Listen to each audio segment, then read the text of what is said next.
Hi, my name's Shauna Fannin and I'm a director at Carrick Athena, which is a wealth advisory that we created for women by women.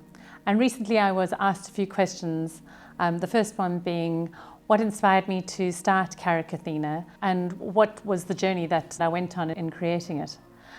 So that was quite a tough question to answer. I really love what I do as a wealth manager. I love the way I am able to change people's lives, help them grow wealth, help them reach their dreams and take care of their loved ones where necessary. It really means a lot to me. So that led me on to what is the inspiration for starting Carrick Athena. Well, I realized that I am a woman who is the product of so many sacrifices that other women have made throughout centuries actually to get me where I am. Those sacrifices and the opportunities that they created have given me this life that I have. I don't have children, and so I have no way of handing on to the next generation other than to try and create those opportunities for women like me. So as a woman, this really meant explaining to women how wealth works and helping them manage wealth and helping them understand wealth, but also helping them understand that, yes, there's pivotal life moments that we go through and really trying to create a solution to those life-changing moments, trying to create an answer to what do you do with your money? How are you going to get through the next few months? Are you going to have enough? And how do you really think about this? So that was really the inspiration for how Carrick Athena started. And I think managing wealth is really about understanding that process. It means creating opportunities and choices, whether you want to send your kids to school, but it also means maintaining independence. It means maintaining equality, and it means maintaining financial freedom.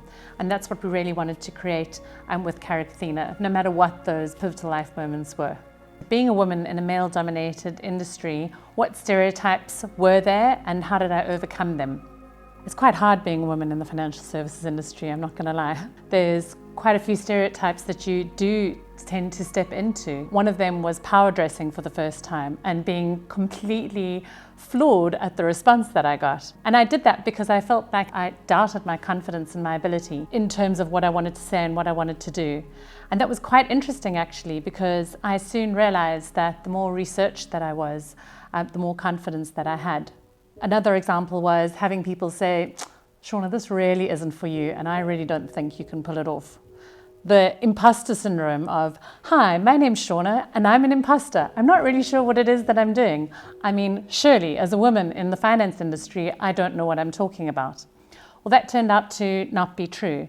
And it really was built around confidence. Confidence in knowing what I'm saying, confidence in researching what I do and making sure that I could deliver well-researched, without question, the answers to what people were inquiring about.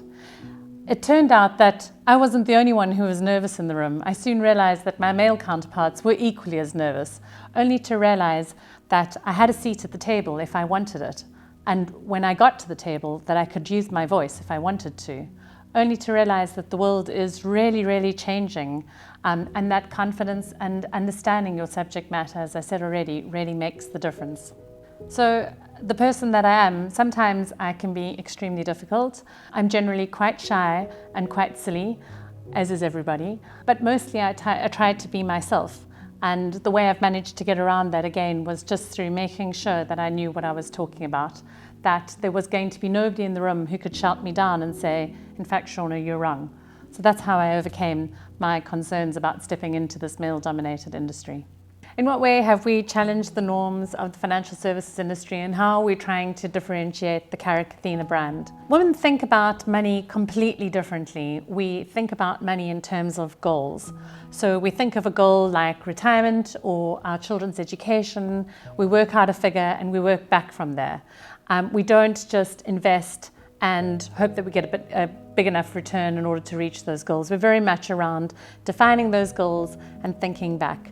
And the financial services industry doesn't really cater for women in that way, nor does it cater for those pivotal life moments like divorce, for example, when you are suddenly faced with a whole new life that you weren't anticipating, and now you're wanting to make sure that you're going to have enough money for the rest of your life. How are you actually going to work that out? That is what Carrick Athena is really trying to do, is to provide an answer to that, to provide a way of thinking, a way of accessibility for women in the financial services industry. There's such a huge mistrust of the financial services industry, especially amongst women, simply because they don't feel like their advisors that they talk to really understand where they're at. And I don't think that's necessarily a fault of advisors. I think that's just how the industry has started and become. Women are where they are today because of the world that we've lived in, and that's fine. We're just here. Let's move on and let's do something about it. So Carrick Athena is really looking to look at financial services and go, is there a better way of doing this? Is there a better way of servicing women and making sure that their finances are catered for in a way that makes sense for them? As we enter a world of AI, artificial intelligence, things are changing quite a lot. The age of knowledge is now over. We all have access to the world's knowledge on our cell phones, and it's immediately available. You just have to ask the question. So with the start of AI, what is left? Well, it's trust and it's empathy, and it's really understanding. And that's something that AI can't yet emulate. It's something that really requires understanding an individual, their compassionate needs.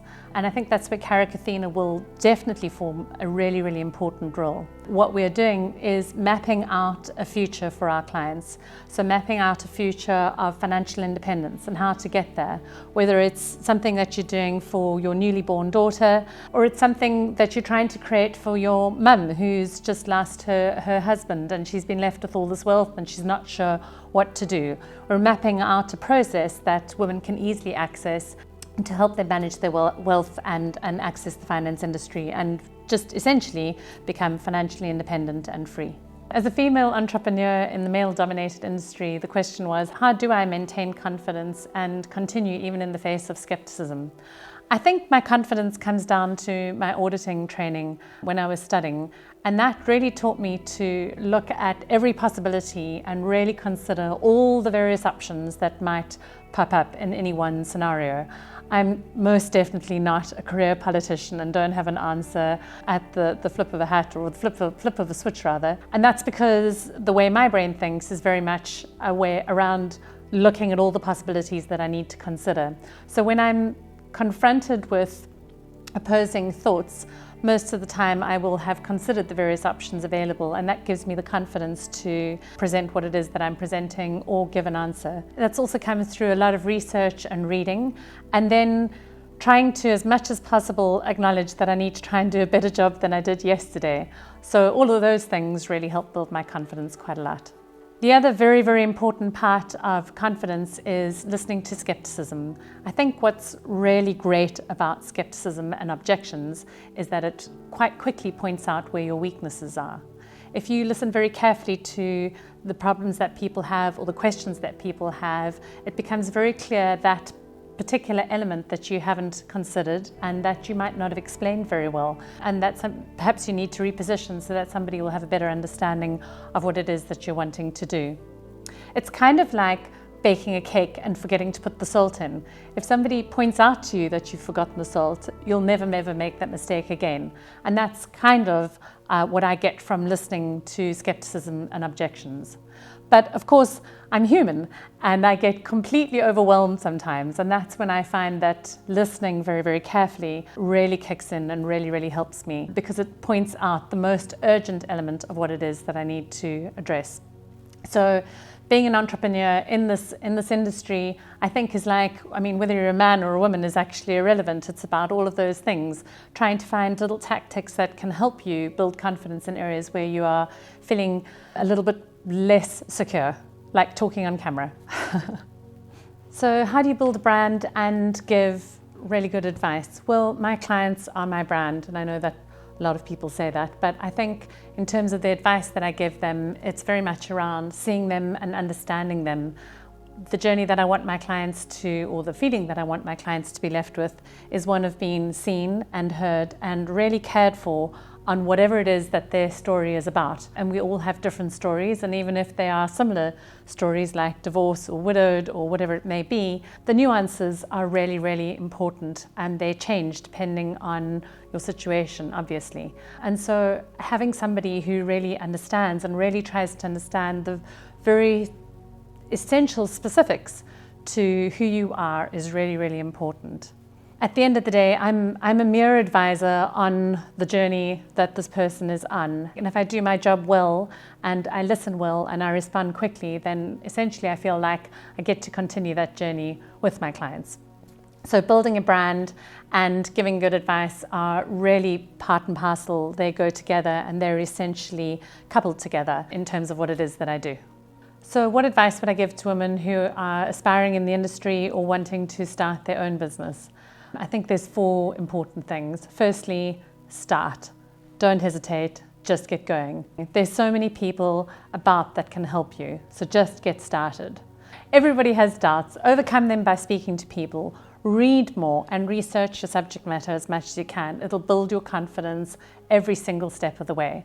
Your plan might change, and that's okay. That's just part of the process. In every business, you start out with a great idea and something else comes along which refines that idea and makes it that much better. In retrospect, you could look at that in 2 ways. You could look at it and go, oh, the first idea was a fail, or you could just look at it and go, I found a better way to do this. So rather opt for the second option and just make sure you get started and get going. Step 3, find people you trust, people that listen to you, people that make you feel heard, and tap in with them all the time. Make sure that you are feeling capable in what you're doing and check in with people. Make sure that absolutely you're on the right track. As I said earlier, there's lots of people around to help you all the time. Step 4, the fact that you are a woman has absolutely no bearing on the matter whatsoever. The fact is the world is changing. The world is changing for all of us, and you have everything to gain from just getting started and carrying on with your business. So what future aspirations do I have? There's so many, really where to start. But I think fundamentally, I really want to make a difference. I want to enable women to take back their power, take hold of their futures, craft them in the way that they want to, and leave them with the ability to make the choices that they want about their personal lives within themselves in whichever direction they want to go. That's probably aspiration number 1. At the end of the day, there's so many aspects that I have no control over, but finance is the number 1 stress for women. And that is something I do know, and I know it really, really well. So that's something that I can help women with. And so I think that's probably my biggest aspiration, is to help women take control.